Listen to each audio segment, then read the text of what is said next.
Hello, this is Abby. Dear Abby, this is gonna be a long one. Oh boy. Dear Abbey, how do you tell the difference between a new exciting crush and a rebound? Does it matter? Dear Abby. Dear Abbey. Dear Abby. Welcome to our little corner of the internet. This is the Dear Abby podcast. I hope you stay and hang out with us. See you in a sec.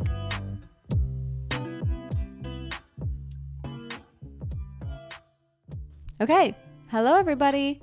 My least favorite part of going back. So I edit my podcast, and my least favorite part about going back and editing is watching myself look myself in the camera and like fix something in just silence, and I just hear just the most obnoxious sounds. Also, I just realized my dryer's on. I'm gonna go turn that shiz off. Welcome back to this week's episode of Dear Abby. I am your host. My name is Abby. Welcome back. I am excited to be recording today. I feel a little bit different because it was my birthday and I turned 28. I definitely feel closer to 30 now. This birthday is like, oh, I'm basically 30 versus 20. And 27 felt closer to 20, even though it's not, but it's like a mental thing for me. So I feel 28 years old. It's weird. I feel like now I'm starting to get a little bit more aware of time.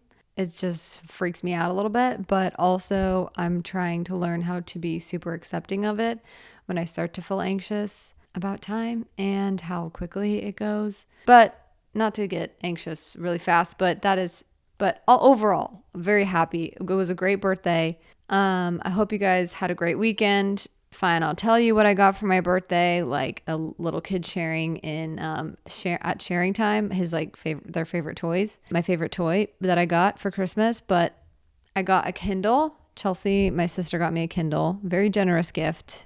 She is the best gift giver. So is my husband. I'm very much surrounded by people who love me and care about me and are very intentional with what they buy me.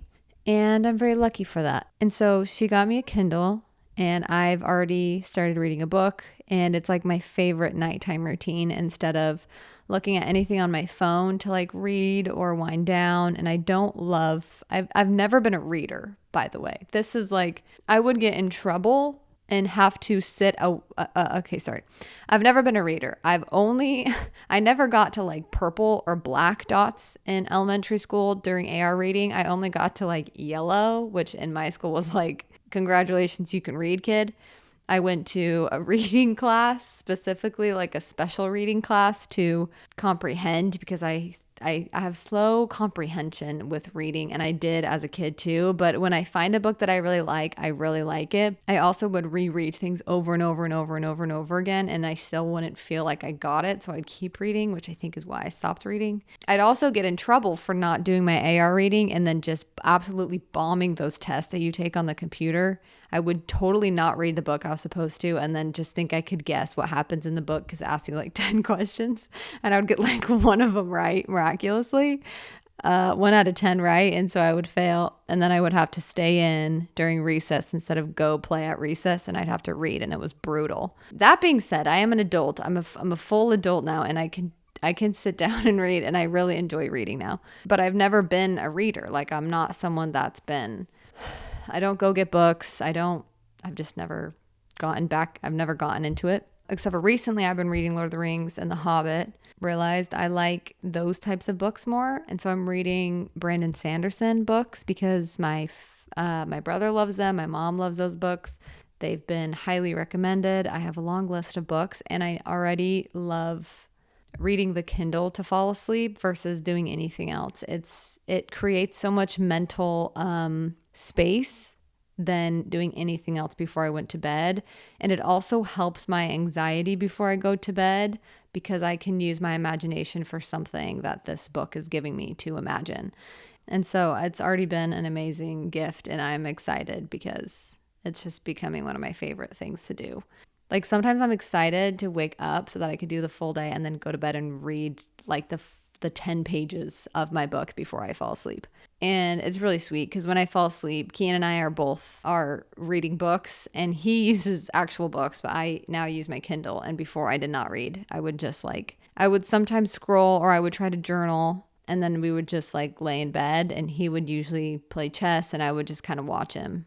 But now we can both read our separate books and I'm not lurking over his shoulder trying to see what he's doing before we go to bed, which I'm sure is so annoying before you go to bed. And so I'll fall asleep on my side reading my Kindle, and it's so light. Like I can hold it with one hand, that thing. It's so brilliant. It's such a brilliantly made thing. And I'll fall asleep and then Keaton will just, I always fall asleep first, which is funny. And he will just take my Kindle and put it on the side table and then continue on and he will keep reading. And I fall asleep in like 5-10 minutes every time. It's just been a nice way to fall asleep. Another gift I got is we're going to Disneyland. Ooh, ooh. My husband got us tickets to Disneyland. And we're going with some of our family and friends here. And he invited my parents. And it's like a whole thing. And they all surprised me. So yeah, I just feel very lucky. I got lucky with him. I'm really grateful. And now when I feel loved by him and I'm able to actually let myself just be seen and loved by him, it feels better because I know how miserable it is when you don't let yourself be loved by your partner or when you're just not loved by your partner. Yeah, your spouse. And so it makes things sweeter with him and it makes me more grateful than I would be if I had never experienced a divorce like I did. And also with relationship OCD and anxiety, it just gets better. And also, the best part of my birthday, what could be better than that, you think? Dungeons and Dragons. We had our Dungeons and Dragons game, and I was the dungeon master, the GM, the DM, whatever you want to call it. And I think I did okay. No one's going to say like, oh, that was horrible. But I think you can tell on people's faces when they start to get tired of like combat or start to get just like tired of it.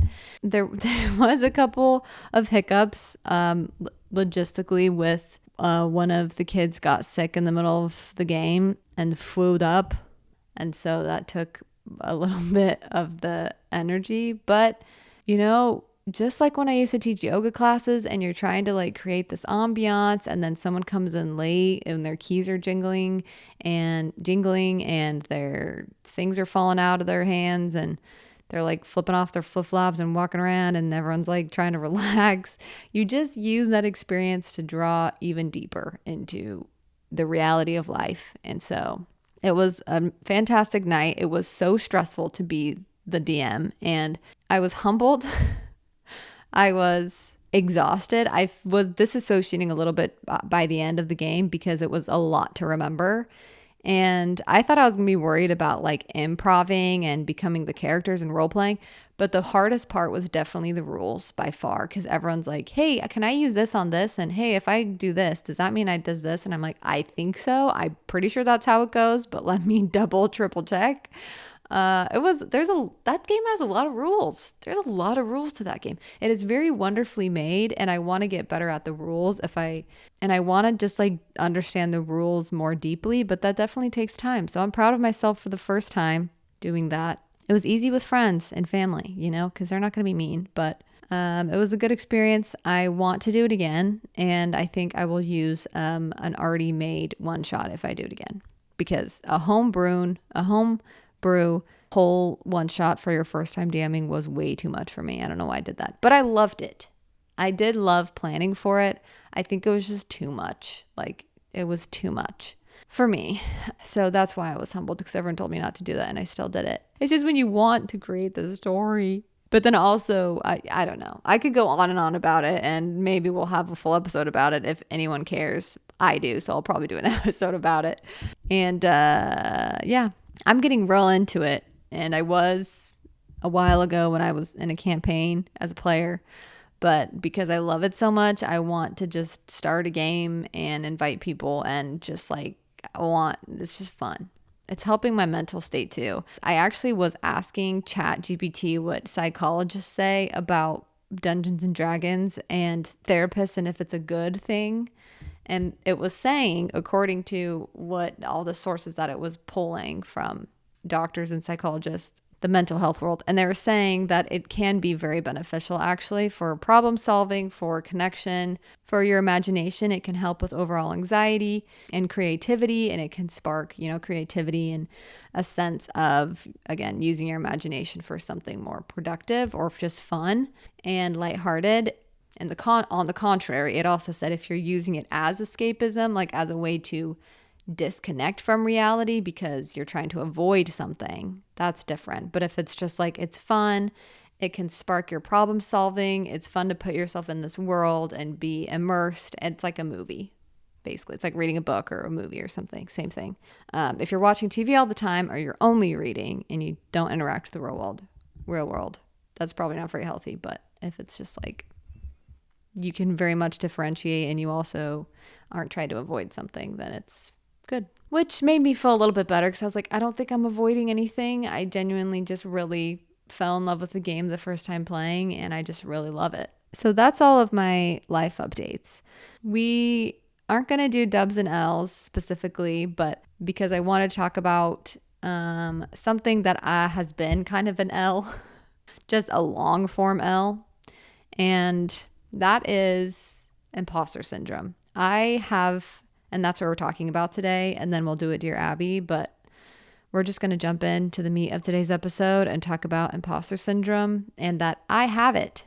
I have it big time. I realized, this sparked my thought because the other day I was like, okay, I feel so anxious to post anything. I feel so anxious to promote my podcast, to even record sometimes. I feel so anxious that people are going to listen to me. I feel anxious that people are going to, like, I want to promote my podcast and I'm really proud of it, but at the same time, I'm so scared for people to listen because what if like I actually don't know anything, and what if I'm making all this up for some reason? And obviously I know I'm not. I know my life experiences. I know everything that I've done in terms of my mental health. I know where I've been, where I've come from, where I'm going, how I'm getting there. I know my experiences, but I feel like my brain is gaslighting me, or my anxiety or fear is, and making me second guess what I know, what I've experienced. It gets to the point where it's like, have you even had anxiety? Or it's like, do you even have OCD? And it's like, okay, I know this is similar to OCD,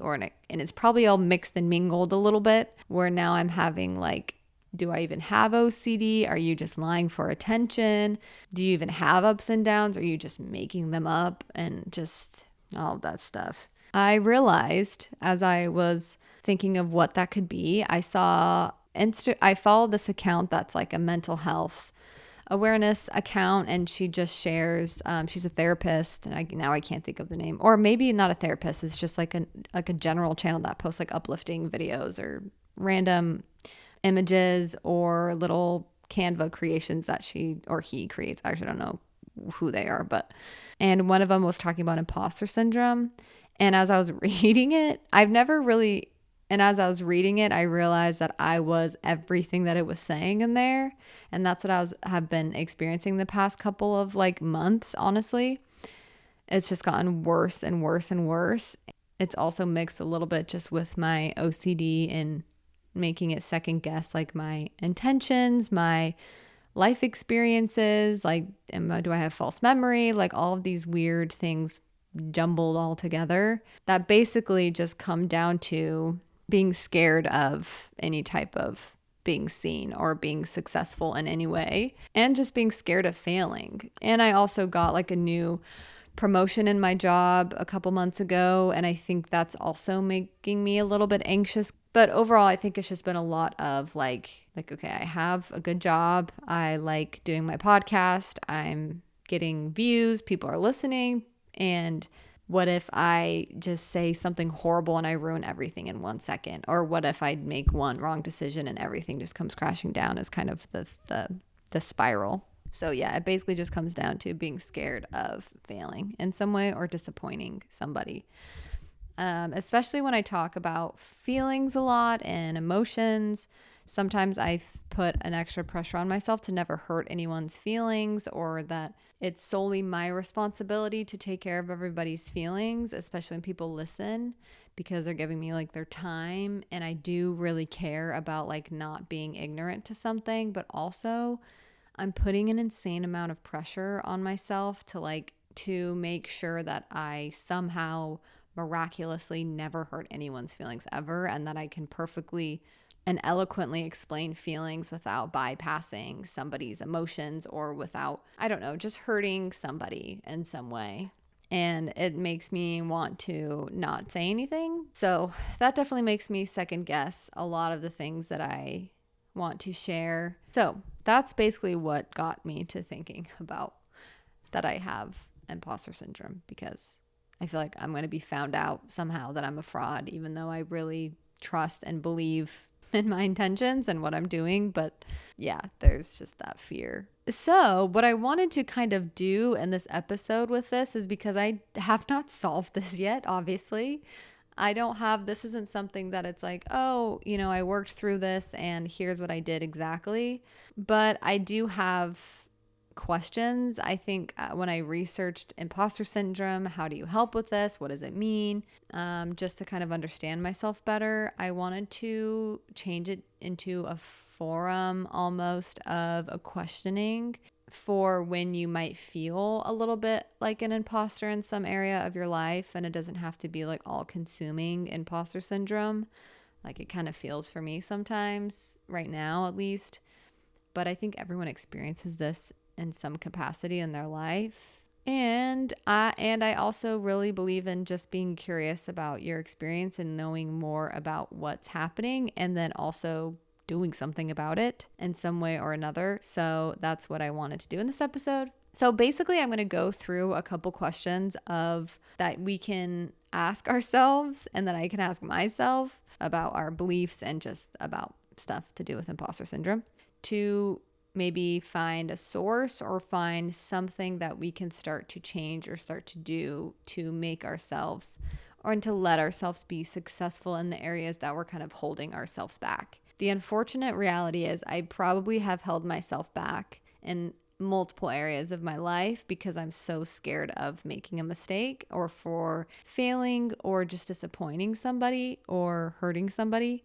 And I don't want to do that anymore, because I'll never be perfect at anything like that. I'm always going to make mistakes. And even if I do get more people to listen to my podcast and I have success on somewhere just doing something, I will still make mistakes, and I will still say things and then regret saying them maybe a couple years, months, weeks, days, hours later, because I changed, people change, I can get smarter, I can grow, I can understand things more and differently. I think a part of kind of healing it, or just changing the experience with imposter syndrome, is to accept and to face the reality of that you will make mistakes, and that you will probably do some of the things that you're a little bit scared to do, and it's not going to be the end of the world. And it's overall good for you, because if you never put yourself out there, you're never going to learn, and you'll never get better at something. And you'll never know if you could have had success in that area or not. And also a part of it can be that you already are experiencing some success that you wanted previously, or that you would have loved to have previously, and now you have, but it's hard to enjoy it because of your imposter syndrome, which is making you kind of miserable or feel bad for the success that you have, or just be waiting for it all to come crumbling down. So let's get curious. Okay, so I have a list. I've listed out a couple of questions. The first couple of prompts, or like, I don't know, thought prompts, whatever you want to call them, is more surrounding why we get imposter syndrome, or what other things are connected to that we might be experiencing. Okay, the first question, the first thing that it talks about is perfectionism. So, like, do you set insanely high expectations for yourself and then feel incredibly anxious if you don't meet those expectations? And if you don't, do you see it as a failure? Do you see yourself as a failure? What does that equal? Like, if you don't meet these really high expectations. So do you have extremely high unrealistic expectations? Maybe understand that. And then also, can you change those? Can we relook at those? And then if you don't meet those, what do you think that says about you? And just kind of be curious about what comes up with that. Another thing that it says could be like why is early family dynamics. And that mostly just is like, do you feel like you have to earn being enough or earn worthiness? And does that show up in just really being really successful and having meet these like insane expectations? Another reason, something to be curious about, is do you have a lot of successful people around you that you see as like, oh, they're successful in one way or another? And if so, do you compare yourself to them? Do you realize that you see other people's successes as that, but then your own successes you don't even see, like you can't even really see them, and you definitely don't celebrate them? I feel like that's kind of a big one to distinguish.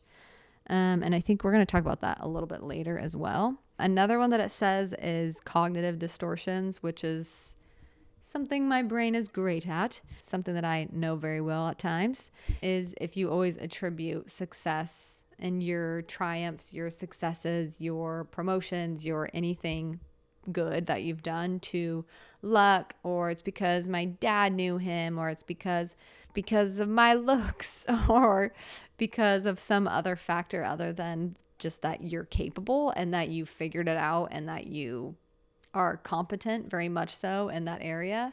That's a great thing to look at to see, okay, am I actually giving myself credit, or do I always like, no, it's just, I'm lucky, or, I didn't really work that hard or something. Like, do you have these distortions in your head that make you not actually realize what you have accomplished, like on your own? Maybe with support of like external support and somehow, but also you can take credit for things that you have done. I have a really hard time with that. Honestly, I always attribute it. When I was reading that, I always attribute it, my success or anything, to somebody else. And I really deeply believe that my support system is what helps me. But I also have a hard time taking credit for anything that I've put in the work in. But I'm better at that now. And however, I am realizing that does creep in a lot. That's like a natural pattern for me to think, is to like not give myself any credit and just always be like, oh, it's timing, or oh, my sister. Also, these are all sources that I asked ChatGPT to send and then to compile a list of these things. So that's what these are, is what I'm going through. Okay, so these aren't necessarily questions about you. These are more so what this list that I had ChatGPT compile for me from therapists and psychologists that specialize in imposter syndrome, and what they say is attributing traits to people with imposter syndrome, but also are like more on the that are positive, and that imposter syndrome doesn't really mean that you're hindered or broken in any way. It's extremely common, and like almost everybody gets it at least once in their life with something, and it just means that you care about how you're doing in something, and that's definitely not a bad thing. But don't hear that and think, okay, so if I stop having imposter syndrome, that means that I don't care anymore. But that doesn't equal that.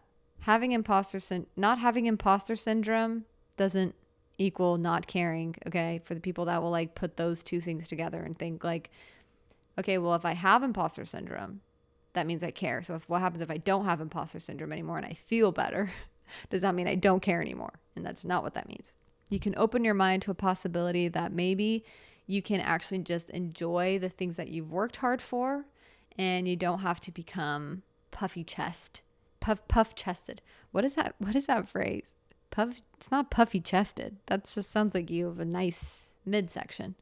Like you're like, aha, this is your chin up. Or no, chin up isn't necessarily a bad thing. Just haughty, like haughty vibes. What it says about people who experience imposter syndrome. They're usually competent, or more than competent. Ironically, people with imposter syndrome tend to actually be high performing because they're like worried that what if I'm not performing correctly or well enough? So then they try to go above and beyond. And the reason that they're nervous about that or worrying is because they do care. It comes from a place of caring that they're doing a good job. I really want to give good advice. I want to help people. I want to actually give good, solid, real advice. So sometimes I'm scared that I'm not being real enough, or I'm not being helpful enough or something. And so sometimes it makes me not want to say anything. So you probably just really deeply care. And I know it can be like, you might hear that and you just might gloss over that, but it's good to take a second and let that and just digest that for a second. That sometimes when you feel anxious about what you're putting out is because you really care, and that's a beautiful thing, and that's true.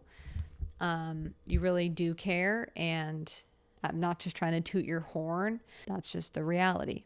And it's not tooting your own horn to believe that. It's just getting more comfortable with reality and knowing yourself better. They normally value growth and integrity, because usually it's like, oh, what if I'm a fraud? What if they found out I'm a fraud? Which the opposite of that is being integral. I don't think that's a word, but having integrity. Integral. So you don't want to disappoint, and you don't want to lie in some capacity. And then this one really got me, because I always talk about in my podcast that I really struggle with self-compassion. It says they may lack self-compassion. So they minimize, and that they a lot of the times minimize their achievements, which is what I said before. Sometimes when you start to experience imposter syndrome, or you start to get really anxious about where you're at or any success you're having, it sometimes can be because you, again, start to attribute your success, or that people like you, or that people like what you're saying, or that people like the work that you do, to some external factor other than just that you are putting in a lot of work and care and love into what you're doing, or time, and whatever the resources that you're putting into your work, that is valuable. And for me, sometimes I feel guilty because I can't give like 20 hours a week to my podcast, to this, but I promise I give 100% of my heart to this podcast. And that's like the resource that I'm giving. And that might sound super silly, but it's a very vulnerable thing. And so that's like, I feel like that's the resource that I give. Is I can't give all this time because I have a normal job and I want to still spend time with my husband. So I give a little bit of time, but I give a lot of heart and intentionality. And that's like the resource I give. So sometimes if you feel like you can just give time and you can't give a lot of that heart or passion, that's okay too. It just depends on what you want to give to whatever you're working on. Like my job, my normal corporate job, you're not going to be getting a lot of heart and soul from me because I'm putting it here and other places. But I will give you my time, okay? And that is a very valuable resource, if not one of the most valuable, okay? I mean, not over your soul and your heart, but it's a very valuable resource.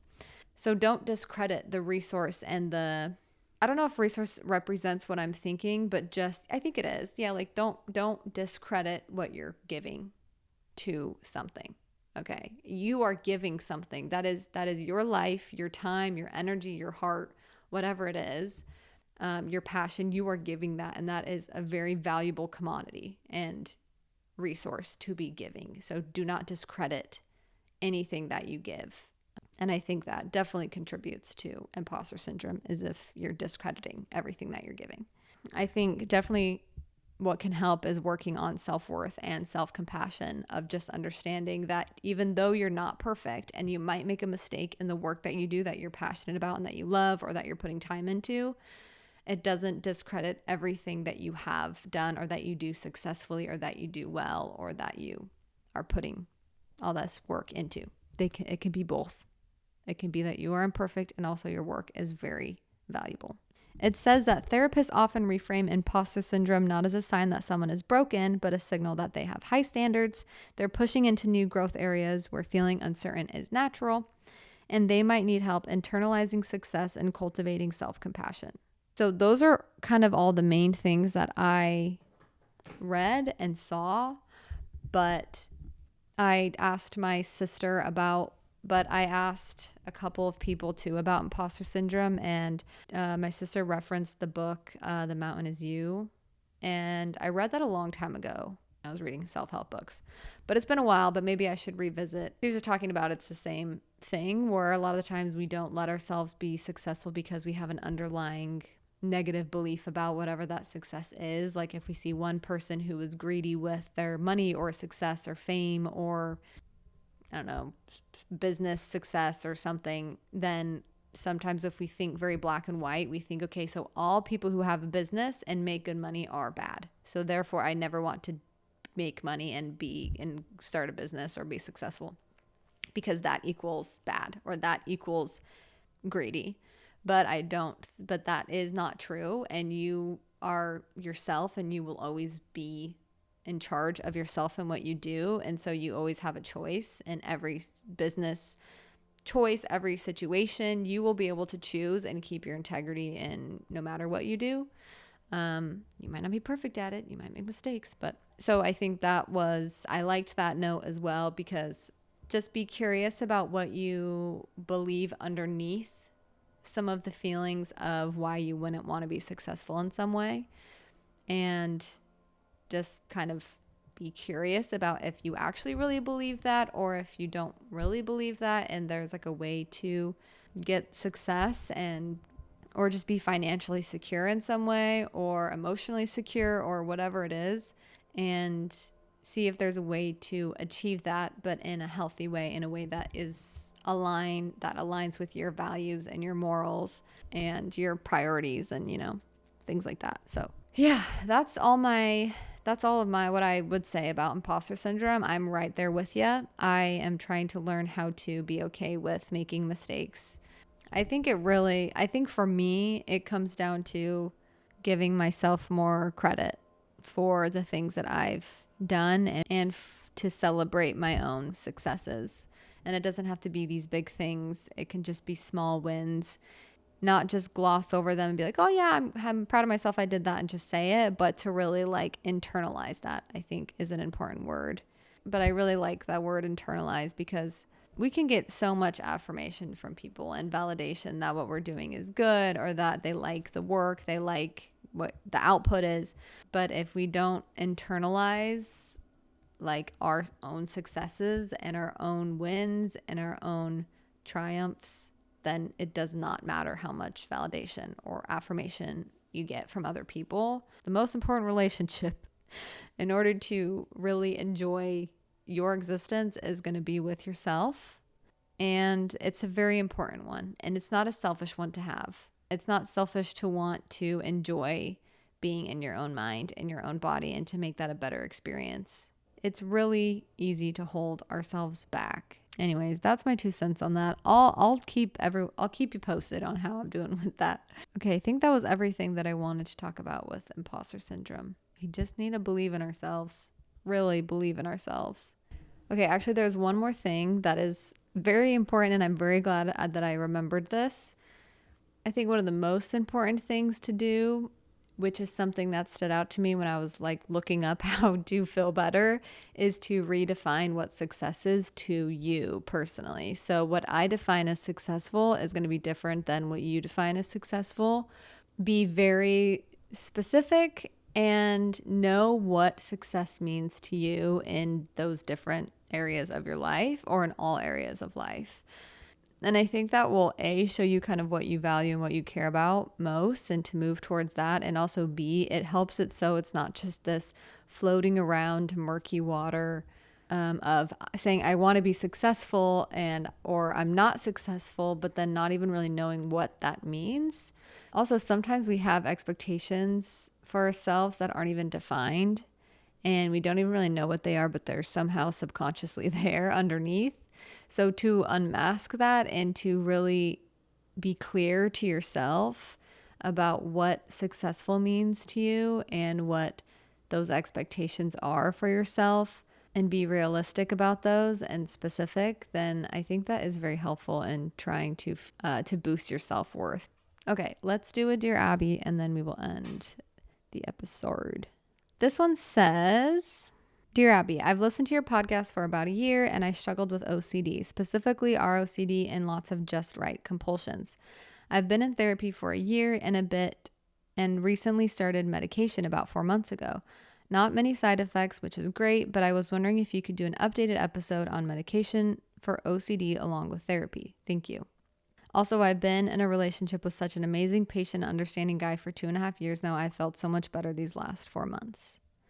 That is amazing, and that is a lot of work to get there. So kudos to you. Talking about celebrating your own wins. I feel like it's important to take time when you have OCD, that when you feel better and you feel more confident and less spirally, and you spiral less, that's one of those wins that is important to write down or to just reflect on and really sit with for a little bit to really understand what you've been through and to kind of process, so that way you trust, so you have less imposter syndrome. Okay, I saw that, and I've talked about medication before. I've talked about ROCD. I think with medication, I don't have too much of an update in terms of what my journey has been. The last thing I shared, I think, was that I started to wean off of my medication for bipolar depression. And I have successfully been off the medication for like 6 months now, and I haven't had a huge episode either way. So I think I'm going to stick to what's happening right now, but also I am taking more supplements and I'm working a lot on my gut health, which has been helpful, I think. I'm just kind of seeing if my mental state is helped also with fixing my tummy issues, because I've just heard podcasts. There's like the wellness something. Oh gosh, I don't remember. I've just seen blips of podcasts and they talk about the connection they have doctors on. And so I've just been working on that, but I haven't tried any more medication. I feel pretty good. I'm sure that there is probably a medication that could help even more, but I think because I know where I've been and I know where I am now, I don't feel the need to get on a medication right now, but that could totally change in the future. And I am totally open to that, because I think because mental health can ebb and flow, especially if you are more vulnerable or prone to experiencing ups and downs. I'm a big believer that sometimes you need that intervention. The most important thing with medication is just to trust your own experience. I'm also hesitant to share my experience because I don't know. I'm not a psychologist or a psychiatrist, so I don't fully feel comfortable sharing like my thoughts on things, I guess, because I know it's not an imposter syndrome thing. It's just because I genuinely don't know. I don't know like why my body had certain reactions to certain things. Some made me sleepy, some made me extremely depressed, like way worse. And it just was the way that my body reacted. So just make sure you're having those check-in appointments, and that just make sure that you have people, that at least one person that knows that you're trying out different medications if you are, and they can sometimes help you check in with yourself and understand, okay, wait, you started this medication and now you're feeling this way. I think that might be related. They can kind of give you an outsider's perspective.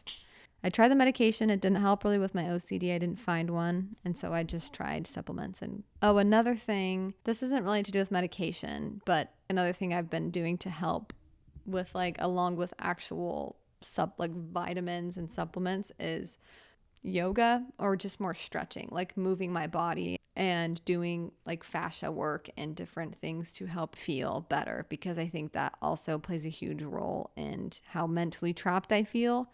If my body is also not doing well, sometimes that makes it like 100 times worse. So I've been stretching and moving more organically and trying to just focus on not just my mental health, but my physical and my emotional, like all of it as one big party, which I think has been helping. Well, I think that is all for today's episode of Dear Abbey. I hope any of that made sense and was helpful. I'm sorry I didn't have a better update for you or more specifics about medications and stuff like that. But okay, well, that's it for today's episode, you guys. I hope you have a wonderful weekend. I'll be in Disney tomorrow and I'm beyond excited. So I'm sure I will post something. I will see you guys next week. Same time, same place, same time, probably same setting, maybe different camera. It depends. Okay, love you. Bye.